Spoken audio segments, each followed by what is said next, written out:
Today is going to be a really quick video. Two things are going to happen. One is I'm going to try out this new hyaluronic acid kit from Isntree. It's all sample sizes of 2 different toners, a hyaluronic acid water essence, and an aqua gel. And the other thing I'm going to talk about is some questions I have for you guys.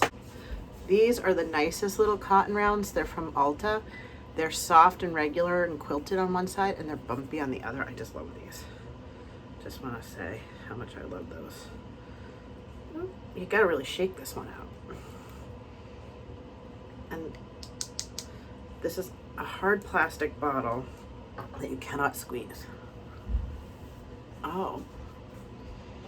No smell. This is the second toner, which is Hyaluronic Acid Toner Plus. I'll pop off that seal. This is my friend. His name's Gideon. He's super cool. I'm your son. He's my friend. He's my son. I'm going to use the soft side of the... You got to really shake them violently. Okay. Let's see what Hyaluronic Acid Toner Plus feels like. Ooh, that's very slippery. Also no smell. But wow. The slipperiness of this is for reals. Okay, nice. So we've tried toner 1 and toner 2. Now we're supposed to use 1 to 2 drops of the water essence.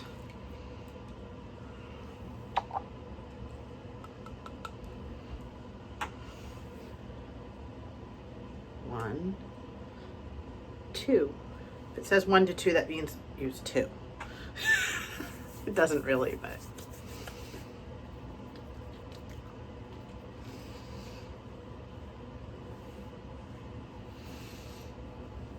That feels nice. And then last but not least, the aqua gel. It says it's non-sticky daily moisturizing cream. Just a little bit.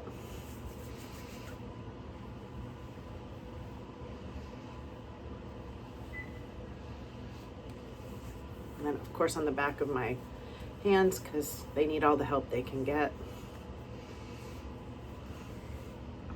I have no idea if it does any, oh. Well, at least the instant look is very plump and juicy. So no idea if that lasts or not, but the instant effect is plump and juicy skin. So far very impressed. No smell, no irritation as of yet. And it's very, for lack of a term, juicy. I don't know how I'd work it into my normal routine since I have prescriptions and all of that. So this morning I woke up with very flat and very ringlety. I don't know if you can see that hair. They found, each curl family truly found each other and decided to be in these big honkin' clumps. And I don't know what happened that it did that overnight, but it did. This is day 3 hair. It's very flat on top. It actually isn't very greasy. I know it looks like maybe it's a little bit greasy, but it's just very flat and then very loopy today. So I'm not sure what that's all about. But I've tried breaking these up several times by looking at where the top starts and just pulling them apart gently. And when I do that, they turn into separate little curls temporarily. But then they seem to come back together again. So who knows what will happen if I do this one more time. Jessie Curl Awe Inspiring Spray. I'm gonna start off with that. I think I hear my son getting into some things, so I'm gonna go check on him in just a second. I'm not sure. Was that you or Teddy getting into stuff, Gideon? Okay, can you make sure that the cupboard's locked afterward? I'm being very generous with this. The first ingredient is water, the second ingredient is glycerin, And the third ingredient is magnesium sulfate, which is also known as Epsom salts. My hair seems to love magnesium sulfate, so I don't know if your hair does, but if it does, this is a great product. It comes in unscented. Now I'm going to use the Curlsmith Bouncy Strength Volume Foam. I'm using 2 pumps, which is a lot more than I'd normally use. But I didn't use any foams this time when I washed my hair, and I'm wondering if that's part of why my hair is so flat on top. So I've decided it can't hurt, because I'm gonna wash my hair tomorrow anyway, to be a little generous. I'm gonna go for a third one with the foam. And you may be wondering, what's the difference between a foam and a mousse? And chemically speaking, I'm not so sure. But I can tell you that as far as how it comes out, it's a lot more liquidy. And it comes out of a pump that's pushing air into the product. So it's a little bit more like a foaming soap, but it's a hair product. So this is my Q Redo. It's a hair steamer. And I think it's going to take a second to warm up. And this stops flashing. I can use it. Hi. Can I get you something, Sweet Pea? There we go. So first I used the Jessie Curl On Spiraling Spray. Now I'm putting some steam in my hair. So in essence, I'm re-wetting my hair slightly. Not too much. And I also put the foam on my roots to try to get a little more lift, since my roots are so flat today. I don't even look like I have a fancy haircut. It's just all ringlets and no body at all, which is what my hair loves to do. It loves to just stick to my scalp and coil up in large clumps. Was its favorite trick when left to its own devices. And loopy hair. So I don't know if you can see the steam.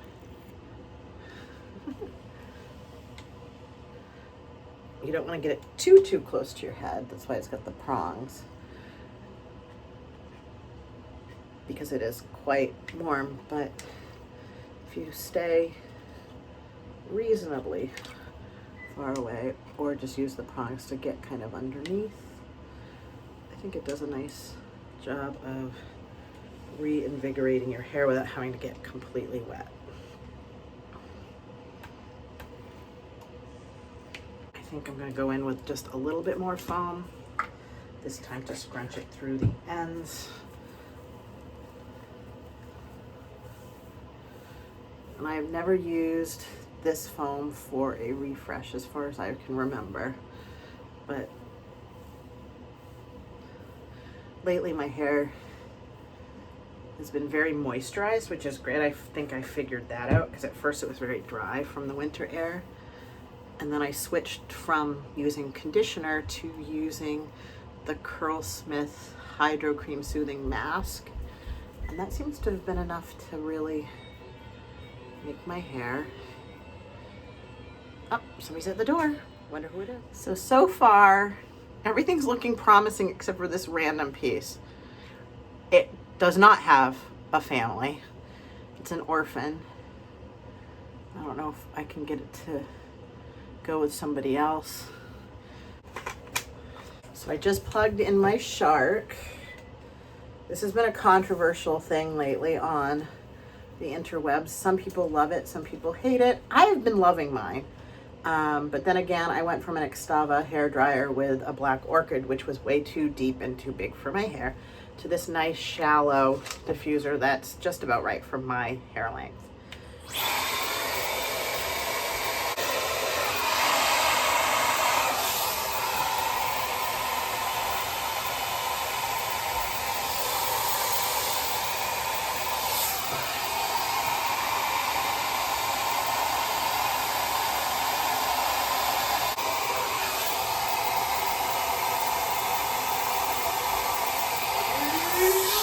Is that you? Want to come be in my movie? Oh, you found the croissants, did ya? Are they delicious? I made them for you and your brothers.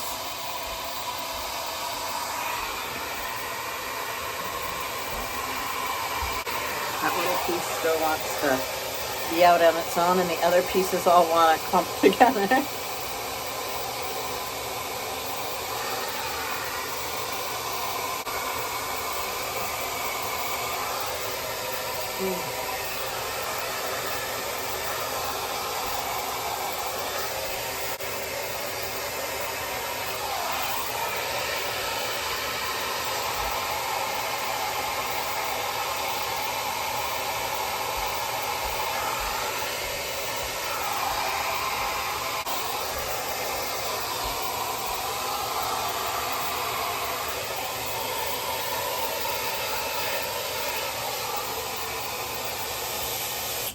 I think my hair is dry.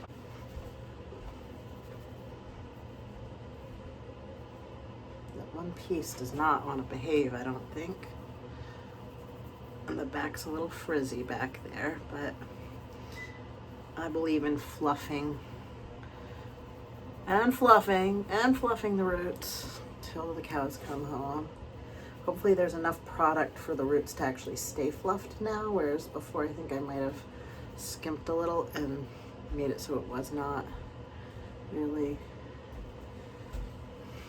working.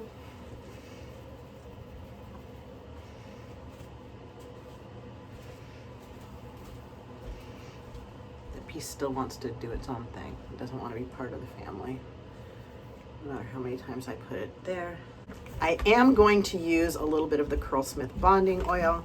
I don't use it every day. I do find it can become too much, especially when it comes to protein for my hair. I'm using one pump. I'm spreading it over my entire hands so that my hands are just coated in it. And I am now reflattening my hair just to make sure I get rid of any halo frizz. And then I'm re-fluffing it. And then I will, I'm thinking today, since I'm planning to wash it anyway tomorrow, I'm just being a little generous with product.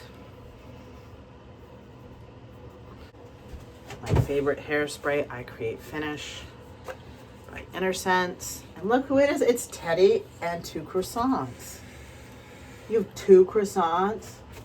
Okay, I hope you saved some for your brothers. What I like to do with the hairspray is to hold my hair up until it dries, which takes a while. To take a chunk of hair up here and spray underneath here. Hello, Mr. 2 Croissant. Teddy 2 Croissant. Still feels a little wet. Probably shouldn't have put my shark away so fast. I could use it to dry my hairspray.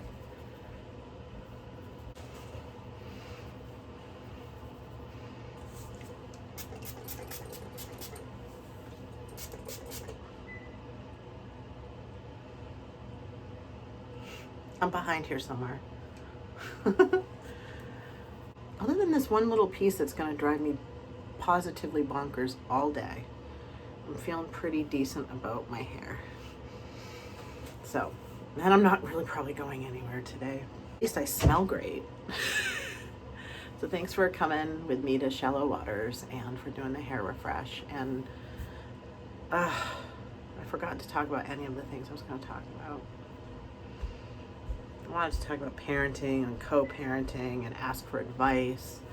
But seriously, how do you all do it? If are any of you in a situation where you're co-parenting, and how do you make it work? Because editing Lauren here 2 days later. So I realized I really didn't go into the topic that I wanted to, and that was co-parenting.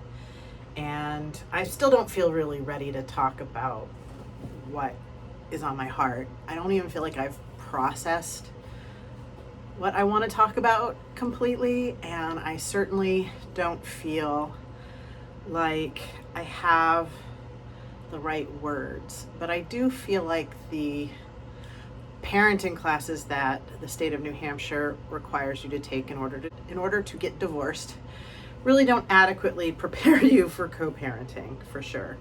I don't know how to have the kind of discussions that I need to have with somebody that I don't want to talk to. I know how important it is for me to advocate for my kiddos. Like, that's number one, biggest, most important over everything else in the whole wide world. But it's not easy, and I don't really know what I'm doing. And I think it's especially hard when I'm still processing information or processing what might be the right approach with one of the kids, to have that kind of discussion with the person I'm co-parenting with, because he always knows the answer like instantly, and I am somebody who takes a while to really think things through. I am a very thoughtful person who is very slow and intricate and detailed, and I'm not confident of what I want to do about something until I've really given it a lot of good thought. And what I have found, not just in my relationship with my ex, but in my relationship with many other people, is that they come to conclusions very quickly. Sometimes other people come to really great conclusions very quickly. So don't get me wrong, I'm not trying to say that that isn't the right way to do things. Some people are fast, some people are slow, some people are just always confident no matter what, whether they're right or wrong, they are confident. I am not that person. I am very tentative. I like to think things through. I'm not really sure of myself until I am sure of myself. And that makes it really hard for me to have conversations with people in general who are very confident and who are very quick to make decisions about things. I don't feel well matched up with that type of dynamic. And I don't have any desire at all to keep things from him, but I just want an equal playing field when I talk to him. I want to be in a place where I have thought things through and I know what I believe. I will listen with an open heart and with open ears to what he believes, but I want to first know at least what I do. And that's hard. That's hard because, you know, I think the expectation is that whenever anything happens that I speak to him immediately. And if I don't speak to him immediately, he'll never know what's going on because the kids are almost always with me. But I want the time to really think through what's going on, think through the strategy, think of how different approaches are going to impact the various kids affected by it, and what the long-term outcomes would be of the different approaches, and which of those outcomes would be the closest to desirable that we could get to. And so I have to play out a lot of different scenarios in my head to make a decision. And that's just how I am. That's just my style of decision making. But I want to know of other people who are in situations where they are co-parenting with somebody and that person isn't really a great match for them as far as decision making processes. How do you do what you need to do so that the kids are in the best possible position they can be? And as you can see, my my body language is a lot less confident in this moment than it usually is, because I'm not very confident in this area of my life yet. I'll get there someday. I will get there someday. I will get there someday. But I'm just putting my heart out there, and I would love to hear from you guys, because you guys often know things that I don't know yet, because we all come to knowledge at different times and in different seasons, and I would love to hear from you so much. Until next time, you've been watching Shallow Waters. Like and subscribe if you want to.